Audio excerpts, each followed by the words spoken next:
రేవంత్ సర్కారు switch off మోడ్లో ఉందన్నారు మాజీ మంత్రి హరీష్ రావు. ఎగువ రాష్ట్రాలైన మహారాష్ట్ర, కర్ణాటకలో విస్తారంగా వర్షాలు కురుస్తున్నాయని, తెలంగాణలో మాత్రం వర్షాభావ పరిస్థితులు నెలకొనడం దురదృష్టకరమని అన్నారు. ఇక ఎక్కడికక్కడ మోటార్లు ఆన్ చేసి రిజర్వాయర్లు, చెక్ డ్యాంలు, చెరువులు, కొంటలు నింపాలన్నారు. నిందులు వేయడంలో బిజీగా ఉన్నారని సెటర్లు వేశారు. వరద నీటిని ఎత్తుకుపోసుకునేందుకు ఎవరికీ కనీస శ్రద్ధ పట్టింపులేదని హరీష్ ధ్వజమెత్తారు. మన దగ్గర ఆశించిన స్థాయిలో వర్షాలు పడకపోయినా ఎగువ రాష్ట్రాలైనటువంటి మహారాష్ట్ర, కర్ణాటకల్లో మంచి వర్షాలు కురవడం వల్ల కృష్ణా, గోదావరి నదులలో నీళ్లు గతం కంటే ముందుగానే వచ్చాయి. ఈసారి ఈ వరదను ఒడిసిపట్టి రిజర్వాయర్లు, చెరువులు, చెక్ డ్యాంలు నింపుకోవాల్సినటువంటి ప్రభుత్వం ఇవాళ చోద్యం చూస్తూ ఉంది. ఎక్కడికక్కడ మోటార్లు ఆన్ చేసి రిజర్వాయర్లు, చెరువులు, చెక్ డ్యాంలు నింపుకోవాల్సినటువంటి అవకాశం ఉంటే ఈ ప్రభుత్వం ఏమో స్విచ్ ఆఫ్ మోడ్లో ఉంది. బీఆర్ఎస్ పార్టీ మీద కోపం ఉంటే మా మీద కక్ష సాధించండి, నో ప్రాబ్లం. కానీ రైతులు ఏం తప్పు చేశారు, రైతులకు ఎందుకు శిక్ష వేస్తున్నారని ఇవాళ బీఆర్ఎస్ పార్టీ ప్రశ్నిస్తూ ఉంది. సూటిగా ప్రభుత్వాన్ని అడుగుతా ఉన్నాం, వెంటనే కాళేశ్వరం మోటార్లు ఆన్ చేయండి, రిజర్వాయర్లు నింపండి, రైతాంగానికి మొదటి పంటకు నీళ్లు ఇవ్వండి. స్పష్టంగా అడుగుతున్నాం మేము. ఆలస్యం చేస్తే ఊరుకోం. ఇవాళ నీళ్లు కళ్ళ ముందు ఉన్నాయి, మోటార్లు రెడీగా ఉన్నాయి, కరెంటు ఉన్నది, రిజర్వాయర్లు ఉన్నవి. తక్షణమే మోటార్లు ఆన్ చేయండి, రైతాంగానికి నీళ్లు ఇవ్వండి. లేదంటే మాత్రం స్వయంగా కేసీఆర్ గారి నాయకత్వంలో లక్షలాది మంది రైతులందరం కలిసి కన్నేపల్లికి కదులుతాం, మోటార్లు ఆన్ చేస్తామని చెప్పి ప్రభుత్వాన్ని హెచ్చరిస్తా ఉన్నాం. 5 నెలలైనా ఎస్ఎల్బిసి టనల్ కుప్పగూలితే ఎన్డీఎస్ఏ రాదు, కిషన్ రెడ్డి పంపడు, ఎన్డీఎస్ఏ రాదు. ఎందుకు రాదు?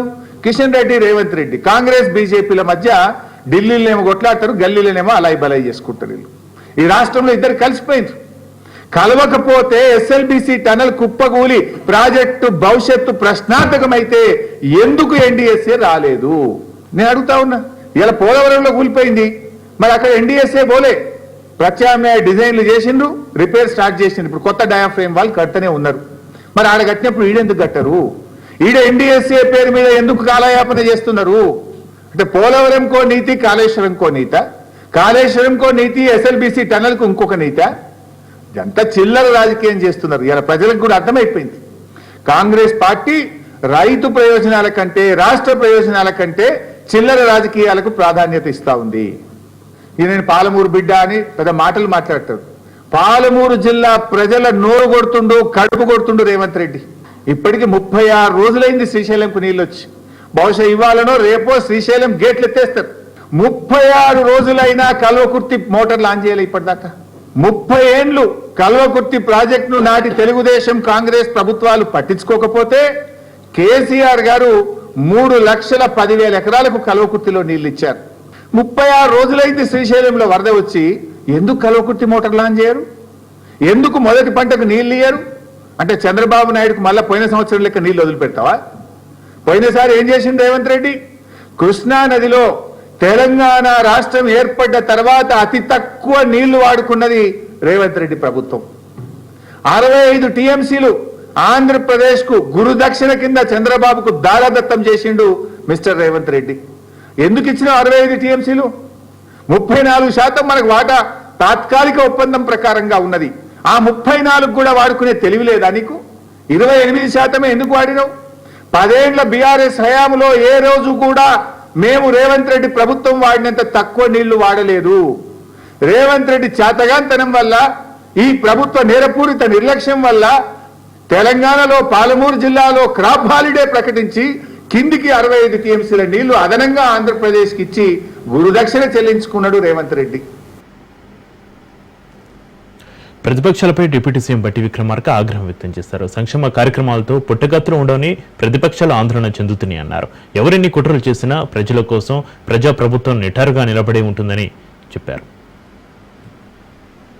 కోరుకున్నాం, దానికోసం కష్టపడ్డాం. మీరందరూ కూడా శ్రమించి ఆ ప్రభుత్వం వస్తే సమస్యల పరిష్కారం అవుతాయి. మీరు కూడా భుజం కలిపి పెద్ద ఎత్తున ఇందిరమ్మ రాజ్యాన్ని తీసుకొచ్చారు. ఈ రాజ్యంలో గత ప్రభుత్వం 10 సంవత్సరాలు డబుల్ బెడ్రూమ్ ఇస్తామని ఇల్లు లేని పేదవాళ్ళకి, ఆ కుటుంబంలో ఉన్నటువంటి ముసలి వాళ్లకు, పిల్లలకు ఆశ చూపించి 10 ఏళ్లు వాళ్ళ ఓట్లు పొందడం కోసం ప్రయత్నం చేశారు తప్ప ఇల్లు కట్టించాలనేటువంటి ఆలోచన మాత్రం ఏమాత్రం చేయలేదు.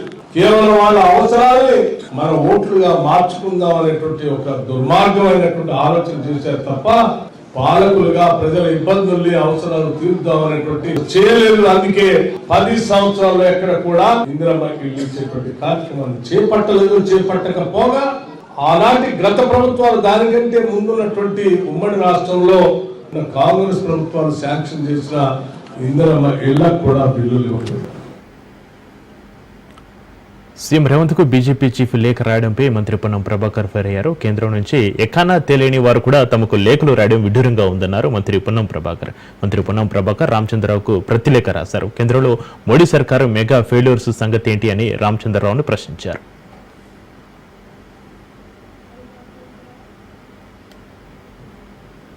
ప్రభుత్వ విప్ బీర్లా ఐలయ్య ఘాటు వ్యాఖ్యలు చేశారు. అసెంబ్లీలో చర్చకు రమ్మంటే బీఆర్ఎస్ నేతలు ముందుకు రావట్లేదని ఫైర్ అయ్యారు.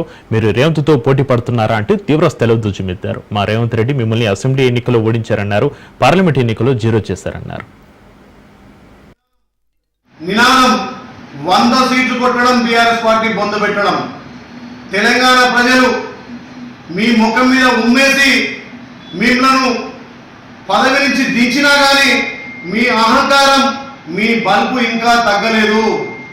తెలంగాణ ప్రజలు చీకొట్టి అసెంబ్లీలో మీకు 39 సీట్లకు పరిమితం చేసి, పార్లమెంట్లో గుండు సున్నా ఇచ్చి, ఎమ్మెల్సీలో కనీసం మీకు క్యాండిడేట్ కూడా దొరకనట్లే చేసినటువంటి మీ పార్టీ, మనుగడలేని పార్టీ, ఇలా మా గౌరవ ముఖ్యమంత్రి రేవంత్ రెడ్డి గారు ప్రజాపాలన ద్వారా ఒకవైపు అభివృద్ధి, ఒకవైపు సంక్షేమం చేసుకుంటూ ప్రజల నుంచి వస్తున్నటువంటి ఆదరణ ఇలా చూసి మీరు తట్టుకోక మాకు 100 సీట్లు వస్తాయని మా గౌరవ ముఖ్యమంత్రి సవాల్ విసిస్తే ఆ సవాల్ను స్వీకరించే దమ్ము నీ అయ్యకు లేదు, నీకు లేదు.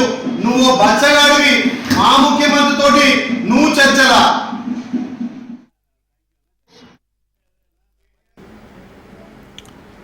మైనింగ్ శాఖ మంత్రిగా ఛార్జీ తీసుకున్నప్పటి నుంచి అక్రమ ఇసుక రవాణాపై ఉక్కుపాదం ఊపామన్నారు వివేక్ వెంకటస్వామి. చెన్నూరు నియోజకవర్గంలో ఎక్కడ ఇసుక మాఫియా లేకుండా చర్యలు తీసుకున్నామన్నారు. కావాలని ప్రతిపక్ష నాయకులు ఇసుక అక్రమ రవాణా జరుగుతుందని దుష్ప్రచారం చేస్తున్నారన్నారు. వాళ్ళందరూ కూడా నేను మంత్రి కావాలని చెప్పి ఇక్కడ చెన్నూరులో దర్గా దగ్గర వాళ్ళందరూ కూడా మొక్కుకోవడం జరిగింది. ఈరోజు ఇక్కడ వచ్చి చాదరేసి మా ముస్లిం సోదరులు ఇబ్రాహిం, అన్వర్, అతీక్, జావేద్, సుల్తాన్ అందరూ కూడా మా శ్రేయోభిలాసులు. వాళ్ళు ఇదే చెప్పినారు, చెన్నూరు ప్రాంతాన్ని మంచిగా అభివృద్ధి చేయాలి, ముస్లిం కమ్యూనిటీకి ఏదైతే అవసరాలు ఉన్నాయో అవి కూడా నిధులు కేటాయించాలని చెప్పి వారు కోరడం జరిగింది. నేను వారికి చెప్పాను, మంచిగా మీ వార్డులలో ఏమన్నా ప్రపోజల్స్ ఉంటే ఇవ్వండి, ఇంకా ఇతర సమస్యలు కూడా డెఫినెట్లీ పరిష్కరించి నేను అమలు. భారత మాజీ ఉప ప్రధాని బాబు జగజీవన్ రామ్ వర్ధంతి సందర్భంగా జూబ్లీహిల్స్ నివాసులు ఆ మహనీయుడి చిత్రపటానికి ముఖ్యమంత్రి రేవంత్ రెడ్డి నివాళులర్పించారు. దేశంలో దళితుల అభ్యున్నతి, వారి హక్కుల కోసం బాబు జగజీవన్ రామ్ ఎంతో కృషి చేశారని ముఖ్యమంత్రి గుర్తు చేసుకున్నారు. కేంద్ర మంత్రిగా, పార్లమెంటేరియన్గా దేశానికి ఎనలేని సేవలు అందించారన్నారు.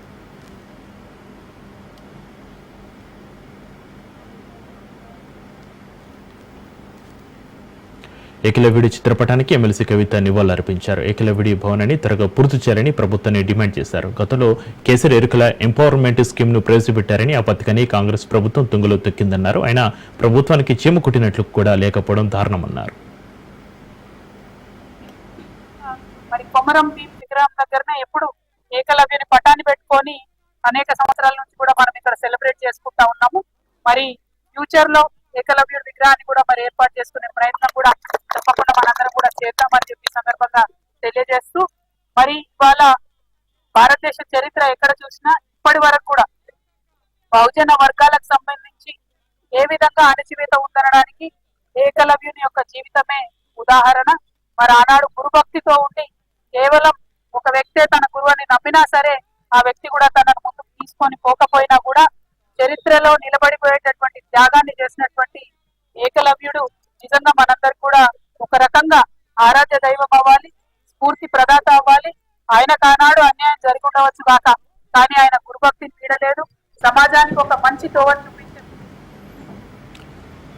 సిగాచి పరిశ్రమ పేలుడు ఘటనలో మృతుల సంఖ్య 42కు చేరింది. ఇంకా 8 మంది కార్మికులు ఆచూకీ దొరకడం లేదు. ఆచూకీ లేని వారిలో ఒకరు మృతి చెందినట్టుగా అధికారులు ప్రకటించారు. పటాన్చెరు ఏరియా ఆసుపత్రిలో 2 మృతదేహాలు, ఒకటి రామాంజనేయులు, మరో మృతదేహం అఖిల్దిగా గుర్తించారు. ప్రమాద స్థలంలో అవశేషాల కోసం అన్వేషిస్తున్నారు. ఇప్పటికే 70కి పైగా శాంపిళ్లను టెస్టుకు తరలించారు.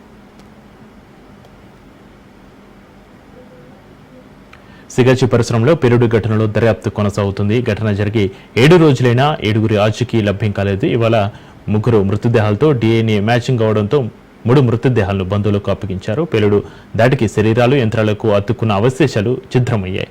యంత్రాలు శుభ్రం చేస్తూ అవశేషాలను సిబ్బంది సేకరిస్తుంది. ఇక పరిశ్రమ ప్రాంగణంలో అడుగు మేర తవ్వుతూ అవశేషాల కోసం గాలింపులు చేపట్టారు. మరోవైపు సిగాచి పరిశ్రమ పేలుడు ఘటనలో 43కి మృతుల సంఖ్య చేరింది. ఆచూకీ లేని 9 మందిలో 2 మృతి చెందినట్లుగా అధికారులు ప్రకటించారు.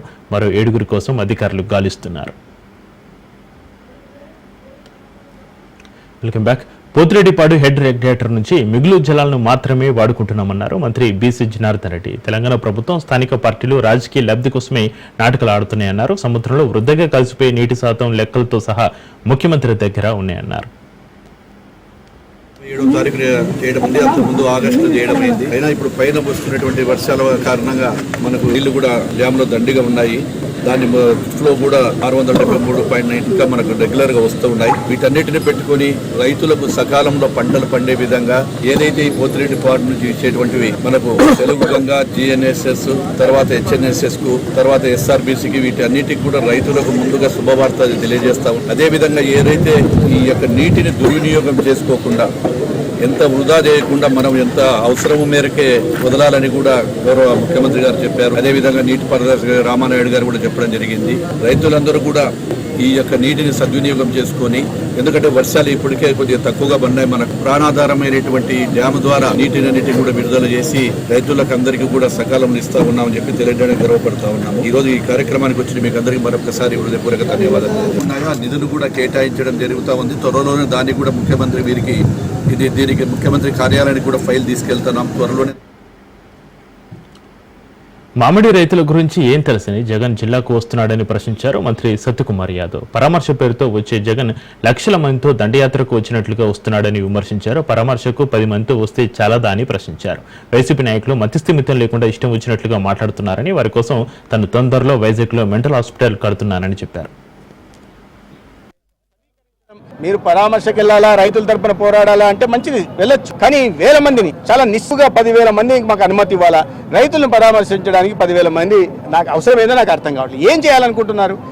ఏం సమాధానం మీ సందేశం ఇవ్వాలనుకుంటున్నారు? మీరు వెళ్తే 100 మందో 200 మందో 500 మంది పోతే రైతులు అక్కడికి వెళ్ళి రైతుల మాట వింటారా? రైతుల పంటలను నాశనం చేస్తారు, రైతుల మీద దాడి చేస్తారు, రైతుల మీద రాళ్ళు వేస్తారు. మీ కార్లతో మీ కార్యకర్తలను తొక్కేసి మా కార్యకర్తలు మేము మా కార్యకర్తలుగా చంపాం, మీకేం నొప్పి అని మళ్ళీ వితండవాదం చేస్తారు. మీరు రండి, ఒక 100 మంది వచ్చి ఖచ్చితంగా మాట్లాడి ఆ ప్రాంతంలో ఒక నిర్ణయాత్మక పాత్ర ప్రతిపక్షంగా పోషించండి. అంతేగాని వాళ్ళ మీరు ముసలికలు నీరు కాలుస్తే 5 సంవత్సరాల పాటు అణచివేతకు గురి చేసి మొత్తం వ్యవసాయ రంగాన్ని నిర్వీర్యం. వైసీపీకి బిగ్ షాక్ తగిలింది. కీలక నేతలకు సత్తెనపల్లి పోలీసులు నోటీసులు జారీ చేశారు. జగన్ రెంటపల్ల ఘటనలో 113 మందికి నోటీసులు ఇచ్చారు. PDPP యాక్ట్ కింద పల్నాడు జిల్లా పోలీసులు నోటీసులు ఇచ్చారు. జగన్ పర్యటనలో అనుమతి లేకుండా ర్యాలీ, డీజే సౌండ్ ఏర్పాటు చేశారని పోలీసులు తెలిపారు. గత నెల 18న సత్తెనపల్లి పర్యటనకు జగన్ వచ్చారు. వైసీపీ నేతలు సత్తెనపల్లి పోలీస్ స్టేషన్కు విచారణకు రావాలని నోటీసులు జారీ చేశారు.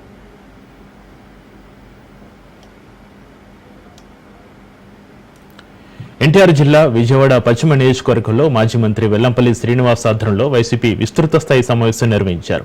బాబు ష్యూరిటీ మోసం గ్యారంటీ పోస్టర్ను వైసీపీ నేతలు ఆవిష్కరించారు. వచ్చే ఎన్నికల్లో విజయవాడ పశ్చిమ నియోజకవర్గంలో వైసీపీ జెండాను ఎగురవేయడం ఖాయమన్నారు.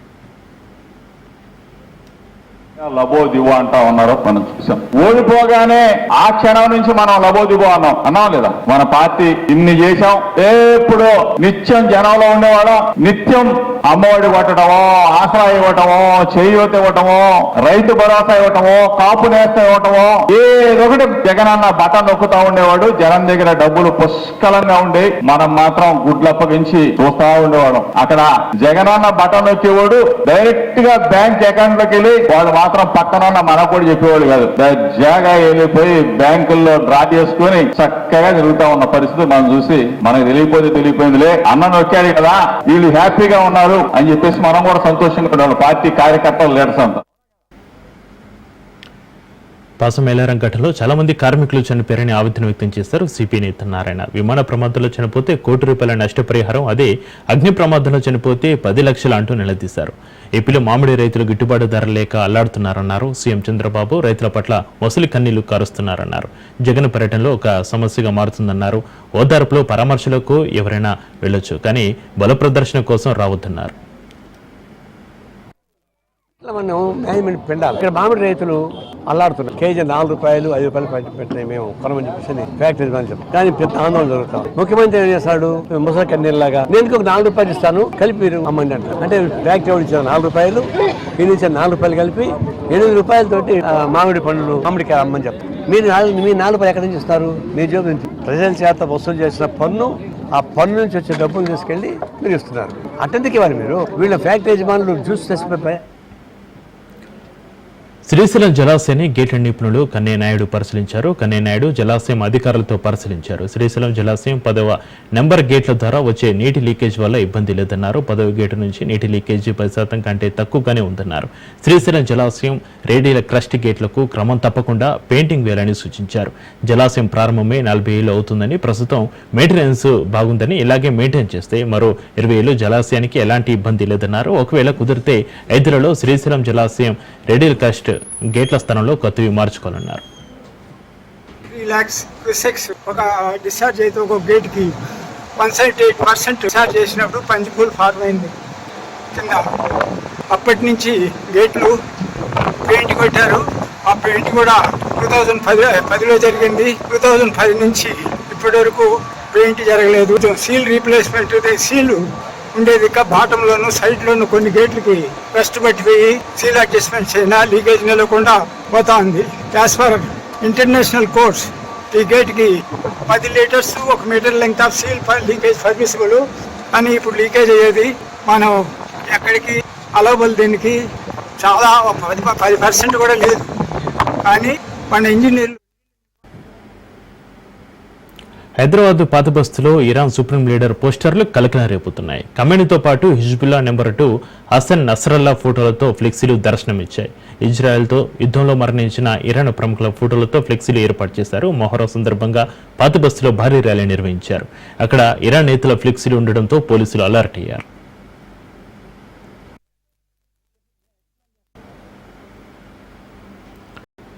Falcon group CEO RN Singh arrest అయ్యాడు. చిన్న మొత్తాలతో పెట్టుబడి భారీ లాభం అంటూ భారీ మోసానికి పాల్పడ్డాడు. 7,056 మంది డిపాజిట్దారుల నుంచి 4,215 కోట్లు వసూలు చేశాడు. ఇక డిపాజిట్లు భారీ మొత్తంలో పోగయ్యాక పరారయ్యాడు. డిపాజిట్దారులకు సుమారు 792 కోట్లు టోకరా వేసి పరారయ్యాడు. ఘటనపై దర్యాప్తు చేపట్టిన సిఐడి ఆర్ఎన్ సింగ్ ను అరెస్టు చేశారు.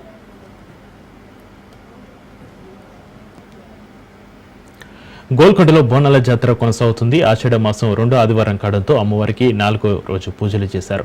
తొట్టెలు సమర్పించారు. పాత బస్తీ నుంచి గోల్కొండ కోటకు ఊరేగింపుగా ఘటాలు వచ్చాయి. శివసత్తుల పూనకాలు, డప్పు చప్పులు, పోతురాజుల విన్యాసాలు, యువత స్టెప్పులతో గోల్కొండ మారుమోగిపోయింది.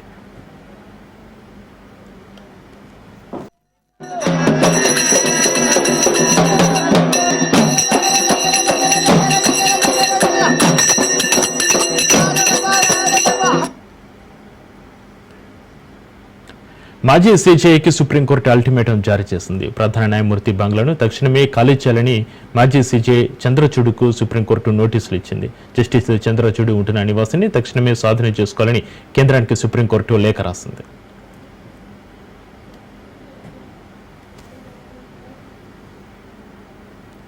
హిమాచల్ ప్రదేశ్ను భారీ వర్షాలు అతలాకుతలం చేస్తున్నాయి. ప్రకృతి ప్రకోపానికి మండి జిల్లాలో మృతుల సంఖ్య 75కు చేరడం తీవ్ర విషాదాన్ని నింపింది. హిమాచల్లో కురుస్తున్న వానల కారణంగా కొండ చెరువులు విరిగిపడుతున్నాయి. మెరుపు వరదలతో జనజీవనం స్తంభించిపోయింది. ఈ విపత్తు కారణంగా రాష్ట్రంలో 240కి పైగా రహదారులు పూర్తిగా మూతపడ్డాయి. వాటిలో అత్యధికంగా 176 రోడ్లు ఒక మండి జిల్లాలోనే ఉండడం పరిస్థితి తీవ్రతకు అద్దం పడుతుంది. భారీ వర్షాల సహాయక చర్యలకు తీవ్ర ఆటంకం కలుగుతుందని అధికారులు తెలిపారు. రాష్ట్రంలో ఒక్క రోజులోనే 115 నుంచి 204 మిల్లీమీటర్ల అత్యంత భారీ వర్షపాతం నమోదైంది. భారత ప్రధాని నరేంద్ర మోడీ బ్రెజిల్ చేరుకున్నారు. రియో డి జనీరోలో గలేవో ఇంటర్నేషనల్ ఎయిర్పోర్ట్లో ప్రధానికి గ్రాండ్ వెల్కమ్ చెప్పారు. 2 రోజుల పాటు మోడీ బ్రెజిల్లో పర్యటించనున్నారు. ఆ దేశంలో జరిగే 17వ బ్రిక్స్ సదస్సులో ప్రధాని మోడీ పాల్గొనున్నారు. రక్షణ, వాణిజ్యం, సాంకేతికత, ఇంధన సహకారంపై చర్చించనున్నారు. ఈ నెల 8 వరకు మోడీ బ్రెజిల్లో పర్యటించనున్నారు. బ్రిక్స్ వేదికపై ఉగ్రవాదంపై కఠిన వైఖరిని భారత్ వినిపించనుంది.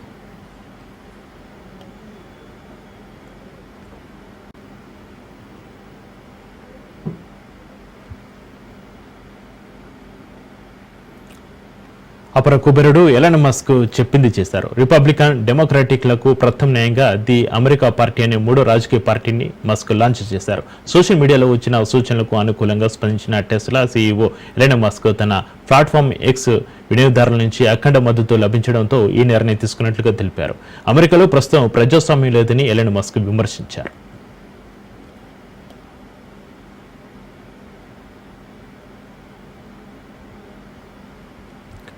పశ్చిమ ఆఫ్రికా దేశమైన మాలిలో ఉగ్రవాదులు మరోసారి పంజా విసిరారు. ఓ సిమెంట్ ఫ్యాక్టరీలో పనిచేస్తున్న 3 భారతీయులను అపహరించారు. బాధితుల్లో ఆంధ్రప్రదేశ్కు చెందిన కురకుల అమరలింగేశ్వరరావు ఉండడంతో ఆయన కుటుంబ సభ్యులు తీవ్ర ఆందోళన చెందుతున్నారు. ప్రస్తుతం హైదరాబాద్లోని ఎల్బీనగర్లో నివసిస్తున్న ఆయన కుటుంబం తమ వారిని సురక్షితంగా విడిపించాలని కోరుతూ కేంద్ర మంత్రి జి కిషన్ రెడ్డిని కలిసి వినతి పత్రం సమర్పించింది. ఇక ఈ విషయంపై కిషన్ రెడ్డి తక్షణమే స్పందించారు. మాలిలోని భారత రాయబార కార్యాలయంతో మాట్లాడి బాధితులను విడిపించేందుకు వేగంగా చర్యలు చేపట్టాలని కేంద్ర విద్యాశాఖ శాఖకు లేఖ రాశారు. ఏపీలోని పల్నాడు జిల్లా మాచర్ల మండలం జమలమడకు చెందిన అమరలింగేశ్వరరావు 11 ఏళ్లుగా మాలిలోని డైమండ్ సిమెంట్ ఫ్యాక్టరీలో అసిస్టెంట్ మేనేజర్గా పనిచేస్తున్నారు. హైదరాబాద్ కొండాపూర్లోని ఓ కంపెనీ ద్వారా ఆయన అక్కడికి వెళ్లారు.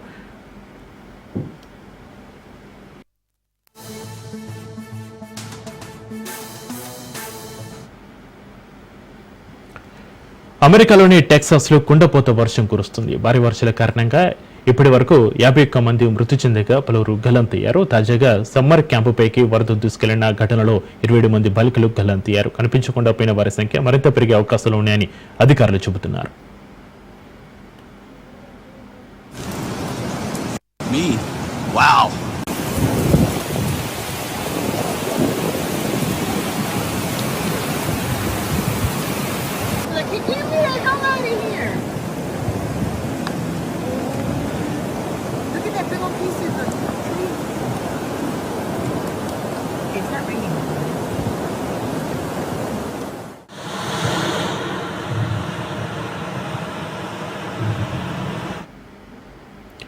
గ్వాడలుపే నది సమీపంలోని హంట్ అనే చిన్న పట్టణం వద్ద క్యాంప్ మిస్టిక్ పేరుతో నిర్వహించే సమ్మర్ క్యాంపులో 750 మంది బాలికలు పాల్గొన్నారు.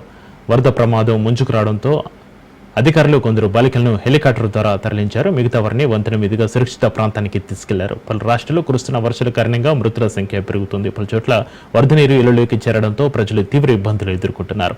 కొంతమందిని అధికారులు సురక్షిత ప్రాంతాలకు తరలించారు.